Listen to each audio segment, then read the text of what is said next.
Baik, ada beberapa hadis yang bisa kita jadikan acuan dalam masalah ini. Di antaranya adalah yang pertama hadis dari Urfujah bin As'ad annahu usiba anfuhu yawmal kulabi fil jahiliyah fattakhadha anfan min wariqin faantana alaihi faamarahu an-nabiy sallallahu alaihi wasallam an yattakhidha anfan min dhahabin, bahwa hidung beliau terkena senjata pada peristiwa perang Al-Kulab di zaman jahiliyah. Kemudian beliau tambal dengan perak, namun hidungnya malah membusuk. Kemudian Nabi alaihi salatu wassalam memerintahkannya untuk menggunakan tambal hidung dari emas. Hadis ini diriwayatkan oleh An-Nasa'i dan Abu Dawud. Yang kedua, hadis dari Ibnu Abbas radhiyallahu anhuma, beliau mengatakan lu'inat al-wasilatu wal mustawsilatu wan namisatu wal mutanammisatu wal washimatu wal mustawshimatu min ghairi da'in.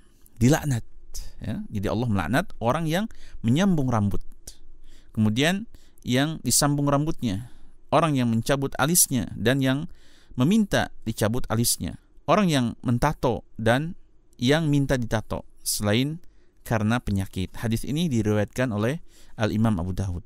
Asy-Syukani mengatakan dalam kitab Nailul Awtar, sabda Nabi SAW yang mengatakan kecuali karena penyakit, menunjukkan bahwa keharaman yang disebutkan jika tindakan tersebut dilakukan untuk tujuan memperindah penampilan, bukan untuk menghilangkan penyakit atau cacat, karena semacam ini tidak haram.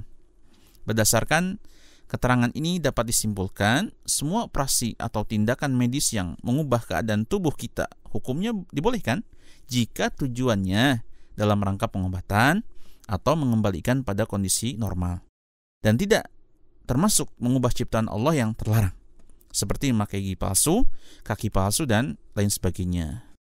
Al-Lajnah Daimah untuk Fatwa dan Penelitian Islam atau Riset Islam mendapat pertanyaan tentang hukum mencabut gigi yang rusak dan diganti dengan gigi palsu. Apakah termasuk mengubah ciptaan Allah?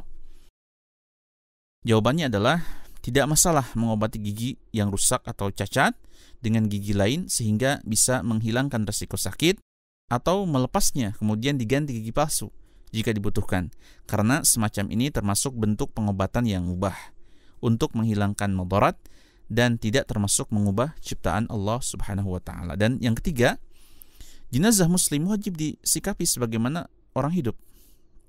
Artinya tidak boleh dikerasi, ya, diperlakukan keras, tidak boleh dilukai atau diambil bagian tubuhnya, apalagi dipatahkan tulangnya. Dari Aisyah radhiyallahu taala anha, Rasulullah sallallahu alaihi wasallam bersabda, "Kasru 'azmil mayyit ka kasrihi hayya." Adapun mematahkan tulang mayit statusnya sama dengan mematahkan tulang ketika masih hidup. Hadis ini diriwayatkan oleh Abu Dawud, Ibnu Majah, dan yang lainnya. Mengingat hadis ini, fatwa atau fatawa Asy-Syabakah Al-Islamiyah menegaskan satu kaidah, ya. Faminal muqarrar syar'an anna hurmatal muslim wa huwa mayyit ka hurmatihi wa huwa hayy. Wa min thamma fala yajuzu at-ta'addi ala hurmatihi. Bagian dari prinsip penting dalam syariat adalah kehormatan seorang muslim ketika sudah mati.